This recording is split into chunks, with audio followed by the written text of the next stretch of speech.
Well, I meant to record a bit of video, but it didn't happen. I've been out of touch with all this. So here we are, 18th of December.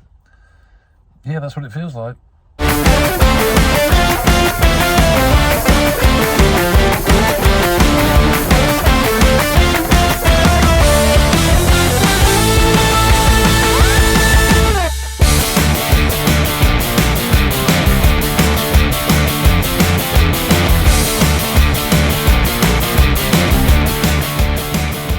It's actually the 18th of May, but it's 9 degrees and it's absolutely chucking it down. And I'm just queuing up waiting to go on the ferry to take me to Roscoff in France from Plymouth at the start of this year's van trip, going down all the way down to southern Spain this time, and taking a little while to do it. So yeah, I tell you what, I just need to find some sunshine because so far May has not been great at all. In fact, it's been absolutely atrocious. So yeah, on the ferry in a few moments' time. Well, no, I just came through security. It was so cold and white they didn't even ask me to get out of the van, which is rather nice. They normally do. They just asked me if I was carrying anything that I shouldn't be. I said no. They didn't specifically ask me what I was carrying, but I just said no. I wasn't actually carrying anything untoward anyway, just me. And I just eat my pasty, and the smell coming out of here. The smell coming out of this van, actually, of coffee and pasties is just awesome. So there you go. It's not that late at night. It's just now approaching 9 o'clock, but it actually is going dark because the rain is so heavy. So Cornwall's getting a battering tonight again, or Devon, because I'm just into Devon, just at Plymouth. So yeah, hopefully the next bits of video you'll see will be actually, we've got a bit of sunshine. Yeah, let's hope so anyway. Don't know what's going on with this van in front of me. He's jumping about. People are so impatient. The engine's running and it's not going anywhere. This one's not sitting, just wait. Right, I've got a new camera to play with, Osmo Pocket 4. So I'll have a go with that later. And I don't know when I'm going to get uploading the videos this time because I'm not Airbnb-ing it for a fortnight. So I think Wi-Fi is going to be limited. And last year my phone bill was horrendous because I kept uploading stuff. So this year I've cut back on that. So to all of you living in Britain, fond farewell. I think you've got good weather coming next week, actually. I'm looking at the forecast where I'm going. It says 30 degrees. Well, that'll do me. That'll do me very nicely. So hopefully we get some nice bit of sunshine. Okay, that's it from Ferry Port at Plymouth on the 18th of May, 2026. I'll catch you all later.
That was a swell night, actually. When I mean that, I mean it was a swell night. Being at the very bow of the ship was probably not the best, but it was fine. I slept. I'd probably go about 4 hours, I suppose, out of 8. The bed was particularly uncomfortable, but as you can see, I'm literally right at the bow of the ship. Pictures out of the window, obviously. I've never been this far towards the bow on any ship that I've ever been on. I don't think this bedroom of mine is completely sort of, well, the only thing that's pointing forwards, really, apart from the bow. No signs of any wildlife, unfortunately. I did look, have a little look around, see. Let me switch this around a minute. No, there's no wildlife, no dolphins or whales or anything. You can see Roscoff in the distance, and it doesn't seem to bother too much with the navigation system. It's not whirling around, so obviously they know where they're going. It's finding quite bizarre, really. But yeah, and it looks like it's a dry day, which is really something after all the bloody rain we had yesterday. I mean, it was really awful leaving Plymouth last night. And I'm on deck 8 of this ship at the moment, and my van is down on deck 3, which is right down the bottom.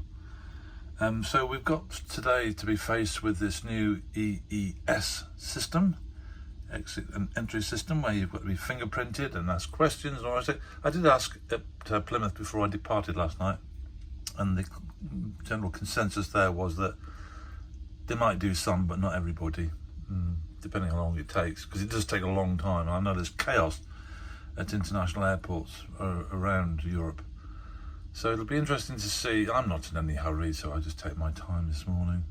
I won't get flustered. I mean, I've got a month, haven't I, so there's no rush to go anywhere, really. Just take my time.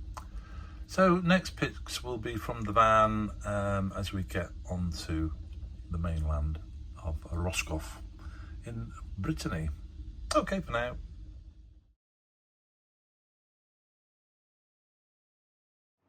Well, you must be wondering where I am, what I'm doing, why have I not posted a video.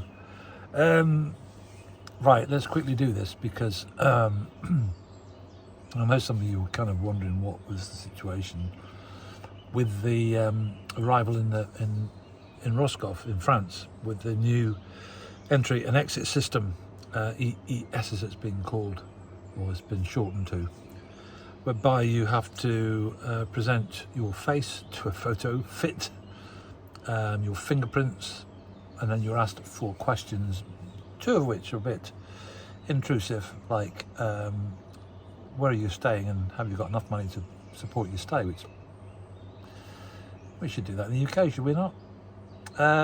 Anyway, so after a fairly choppy crossing, which I'll perhaps put this on, I arrived in Roscoff. I was literally the 15th, 20th, I don't know what vehicle, off the boat, and was put into a lane with the 3, I think there's about 3 or 4 booths at Roscoff where the Douane customs are situated, and they just looked at my passport and let me go through. They didn't ask me any questions, they didn't photograph me, they didn't take fingerprints. So I'm not sure what's going on. I mean, they just seem totally not prepared at Roscoff for this new system, which has been in operation for some time. So for those of you coming across from Plymouth to Roscoff, unless things are going to change, which they ought to, at the moment, so that was the 18th of May, I got off the ferry quicker than I've ever been off the ferry in my life.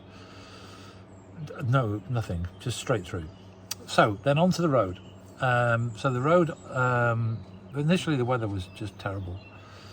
The price of diesel, if you're driving a diesel vehicle, is €2.22. It's about $1.99 a litre.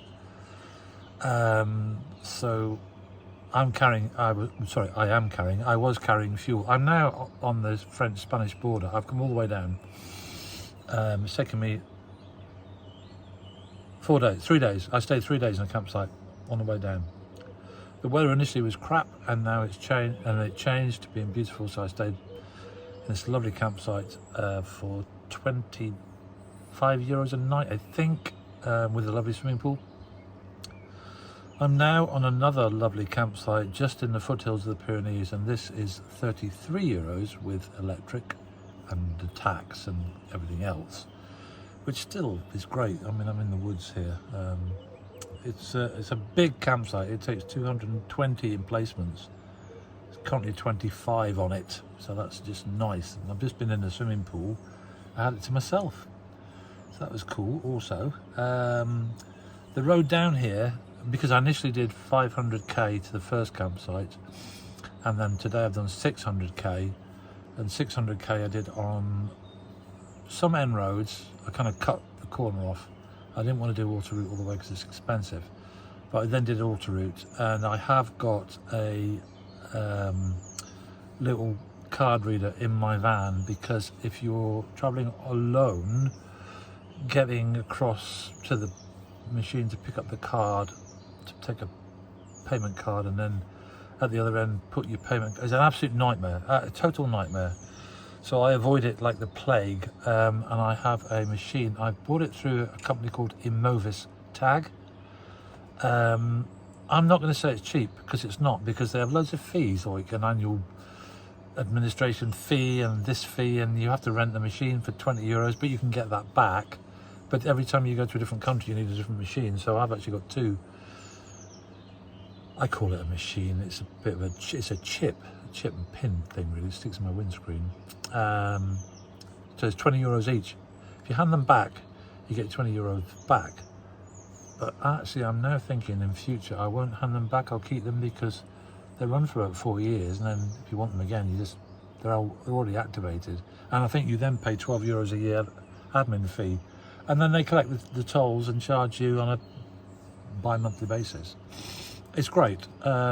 It's just so easy. I mean, I came through queues and queues of traffic today with people queuing to get through the toll booths and slow, and I just drove straight through there's a couple of tag areas which got 30 written on it. You drive through that 30k and you don't even stop. It just opens the barrier and straight through. It's brilliant. I love it. So I've done that in France today, and I've got a tag ready for Spain as I take my way down to Malaga. So temperature has been 35 today. It's now 30 degrees, and it's 21:07 in the evening, and it's lovely, absolutely lovely. So yeah, get yourself down here, and I will put some video on, and I'll explain why I've not been videoing the campsites. Will I? I might keep you in the dark about that one. Okay, catch you later. Bye for now. Right, I'm on the campsite, and it's going dark. Apparently I've got to walk miles to get to the bins, and I've got to take the stuff to the bins because it's going ever so dark now. Because it's prawns, and I don't want prawns in the van overnight. So I'm having to walk down through here. I want to go and show you the swimming pool. That's what I want to show you, which I'm going to do in a minute when I get all the way down here. But it's all in woods. It is beautiful. I mean, I was kind of on the way in. I was like, shan't I? I'm not sure. Because I was following so much traffic. It was horrendous. There was traffic everywhere. And I was thinking, oh my God, it's going to be rammed down here, especially for the weekend. Apparently it turns out that what's happened is that this is the first bit of good weather, and this bit like the UK really, that the French have had. So they've all jumped in the cars and headed to the coast for the weekend. It's the great big French Malay weekend. So that's what they've done, and as a consequence of that, the road was manic.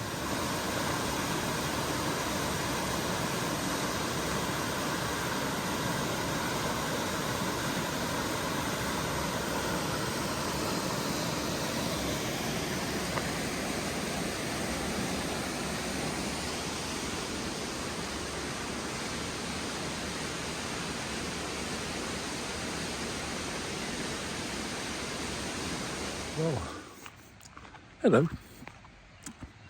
What another glorious day in Serres.